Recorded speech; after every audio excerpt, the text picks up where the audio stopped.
तो आज की इस वीडियो में हम सीखेंगे कि फ्रंट एंड में jQuery फॉर्म वैलिडेशन कैसे लगाई जाती है।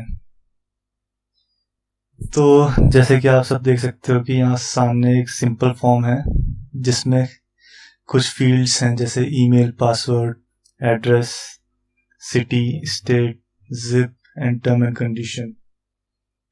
तो मान लीजिए अगर हमको इसको फ्रंट एंड में वैलिडेट करना है कि जो भी इनपुट हमारे फॉर्म पे आ रहा है वो सही हो और कुछ भी बेकार की चीज़ें कोई एंटर ना कर पाए, तो उससे बचने के लिए हम यहाँ पे फॉर्म वैलिडेशन लगा देते हैं ताकि कोई भी बंदा सिर्फ सही चीज़ ही एंटर कर सके फॉर्म पे। तो इसे लगाने के लिए पहले हमको एक कंट्रोलर रेडी करना पड़ेगा। मैंने यहाँ फॉर्म वैलिडेशन नाम का एक कंट्रोलर बना रखा है जिसमें दो फंक्शन है, एक इंडेक्स और एक सबमिट। बेसिकली जो फॉर्म यहाँ पे लोड हो रहा है वो इंडेक्स फंक्शन से लोड हो रहा है, और जब ये सबमिट होगा, साइन अप पे जब हम क्लिक करेंगे तो ये सबमिट फंक्शन को कॉल करेगा। और इसमें एक जावास्क्रिप्ट की फाइल हम इंक्लूड करेंगे फॉर्म validation.js नाम से, जिसका कोड मैंने पहले से ही लिखा हुआ है, आप देख सकते हो। और इसमें एक व्यू पेज होगा, फॉर्म validation.php के नाम से मैंने इसे बनाया हुआ है, जिसमें हमने एक तो jQuery वैलिडेट की फाइल इंक्लूड कर रखी है और एक बूटस्ट्रैप की फाइल जो डिज़ाइनिंग के लिए मैंने यूज़ की है यहाँ पे। बस हमें इतनी चीज़ें रिक्वायर्ड होगी। तो जैसा आप देख सकते हो, जैसे ही मैं इस फॉर्म को बिना भरे सबमिट करने की कोशिश करूँगा तो मेरे को यहाँ ये एरर शो करने लगेगा।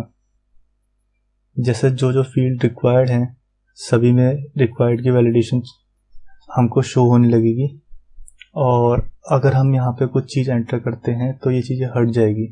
जैसे अगर हम एक वैलिड ईमेल एंटर करेंगे तो ये ईमेल की वैलिडेशन यहाँ से हट जाएगी।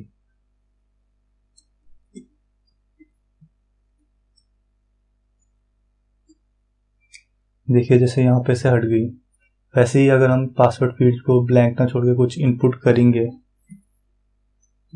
तो यहाँ से भी वो वैलिडेशन हट जाएगी। सेम चीज़ एड्रेस के लिए है।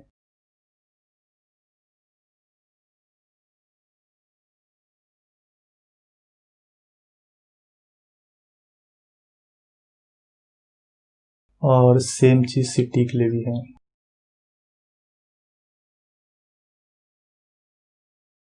और अगर हम कोई स्टेट सेलेक्ट करेंगे तो यहाँ से भी उसकी वैलिडेशन हट जानी है।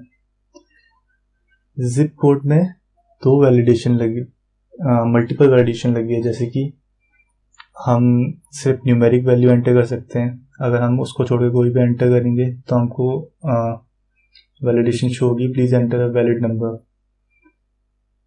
बट अगर हम कोई नंबर एंटर करेंगे तो हमको कोई दिक्कत नहीं होगी।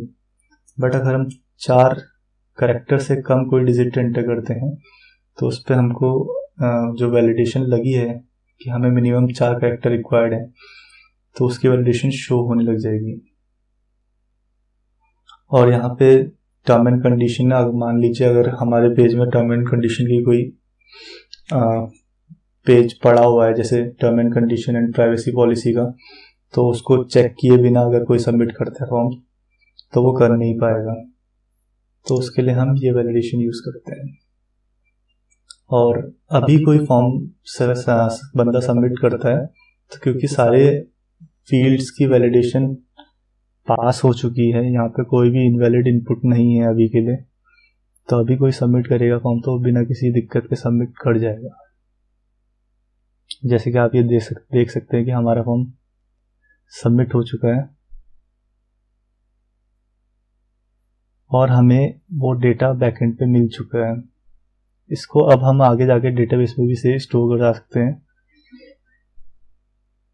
तो देखते हैं हम जावास्क्रिप्ट की फाइल में क्या लिखा हुआ है। तो इसमें सिंपली हमने एक अपने फॉर्म को सेलेक्ट करके उस पर एक वैलिडेट नाम का फंक्शन कॉल किया है, जो कि हमको jQuery वैलिडेशन की लाइब्रेरी से प्रोवाइड होता है। उसके अंदर हम एक ऑब्जेक्ट पास करते हैं, उस ऑब्जेक्ट में हम उसकी प्रॉपर्टीज डिफाइन करते हैं। जैसे कि यहाँ पे एरर एलिमेंट जो लिखा हुआ है, इससे क्या होता है कि हम एक बताते हैं कि जो एरर शो होने वाला है वो किस एलिमेंट के अंदर शो होगा। जैसे कि यहाँ पे मैंने div डिस्क्राइब किया है, तो जो भी एरर यहाँ पे शो होगा वो एक div के अंदर आएगा। जैसे कि दिस फील्ड इज रिक्वायर्ड, ये एरर आई है तो ये div के अंदर होगी। अगर आप इसको इंस्पेक्ट करोगे तो यहाँ देख सकते हो।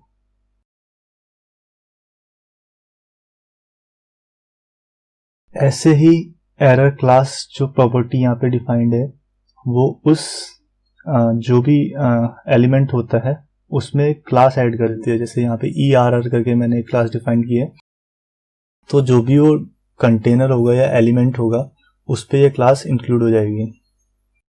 वैसे ही हमको रूल्स एंड मैसेज रूल्स नाम की एक प्रॉपर्टी डिफाइन करनी होती है। तो रूल्स के अंदर हम जो भी हमारे फील्ड्स होते हैं जिन पे हम अपनी वैलिडेशन चलाना चाहते हैं, जैसे email, password, address, city, state, zip, terms, ये सब उस फील्ड के नाम है।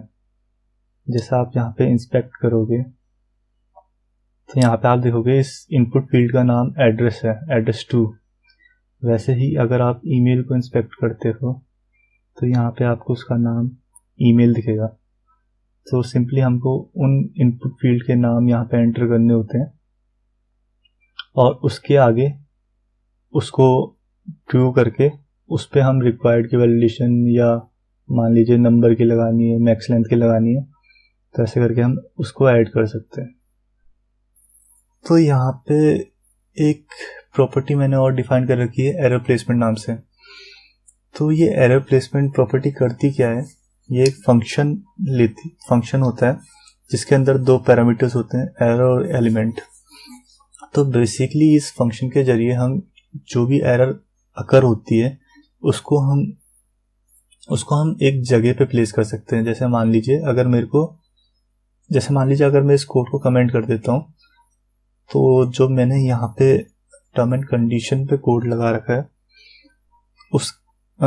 तो वो सही से चलेगा नहीं। जैसे मान लीजिए अभी यहाँ पे जो एरर आई है वो इस लेबल के पहले आ गई है, यानी कि बेसिकली जो एरर आ रही थी पहले वो एक इनपुट के जस्ट बाद आ रही थी। तो यहाँ पे इनपुट के बाद एक लेबल लगा हुआ था। तो इस केस में क्या हुआ कि उसने जो एरर आई jQuery वैलिडेशन के कारण उसने उस इनपुट के तुरंत बाद कर दिया, जिसके कारण हमारा जो लेबल वो नीचे खिसक गया। तो इस चीज से बचने के लिए मैंने क्या किया, मैंने ये फंक्शन यहाँ पे डिक्लेयर किया और यहाँ पे एक कंडीशन लगा दी कि अगर जो भी एलिमेंट है, अगर उसका जो एट्रीब्यूट है वो मतलब जो उसका टाइप है अगर वो चेक बॉक्स है, जैसे कि ये एक चेक बॉक्स है, तो अगर उसका टाइप चेक बॉक्स है तो उस केस में जो एरर है उसको हम इंसर्ट कर देंगे उसके लेबल के, जो एलिमेंट के जो बगल में जो लेबल है उसके बाद हम उसको इंसर्ट कर देंगे। और जो बाकी की एरर आएगी उसको हम सिंपली जैसा चल रहा है वैसे चलने देंगे। तो अगर मैं इसको सेव करता हूँ और रिफ्रेश मारता हूँ तो अब आप देखोगे कि ये जो एरर आ रही है वो इस लेबल के बाद आ रही है। अगर आप यहाँ पे इंस्पेक्ट करोगे इसको,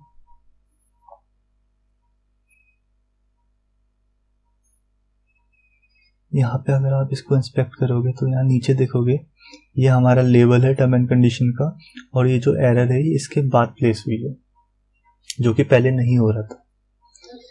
तो अगर आपको इसके बारे में और जानना है तो आप इसकी ऑफिशियल वेबसाइट में जा सकते हैं, jQueryvalidation.org। यहाँ पे पहले से ही काफ़ी सारी इसके डॉक्यूमेंटेशन सेक्शन में अगर आप जाओगे तो यहाँ पे काफ़ी सारी चीज़ें बता रखी है। जैसे कि वैलिडेट फंक्शन जो अभी हम यूज़ कर रहे थे, वैलिड फंक्शन आप अगर देखोगे तो ये क्या करता है कि आपको ये चेक करता है कि जो फॉर्म है वो वैलिड है कि नहीं है। रूल्स इसकी मदद से आप डायनेमिकली, मतलब आप मान लो किसी क्लास पे ऐड करना चाह रहे हो अलग से कोई वैलिडेशन, तो आप इसके जरिए उसको यूज़ कर सकते हो। नीचे कुछ प्रॉपर्टीज़ हैं जो कि हम लेबल के अगेंस्ट यूज़ करते हैं, जैसे required, min length, max length, remote मैंने यूज़ नहीं करी। यहाँ पे काफ़ी सारी चीज़ें मैंने यूज़ नहीं करी है, बट आप यहाँ से देख के यूज़ कर सकते हो अगर आप चाहो तो। और यहाँ पे क्रेडिट कार्ड की भी वैलिडेशन प्रोवाइड करता है, और ये एक्सेप्ट आप यूज़ कर सकते हो किसी भी फाइल को चेक करने के लिए कि वो सही फॉर्मेट की है कि नहीं। तो थैंक यू, आज की वीडियो में बस इतना ही।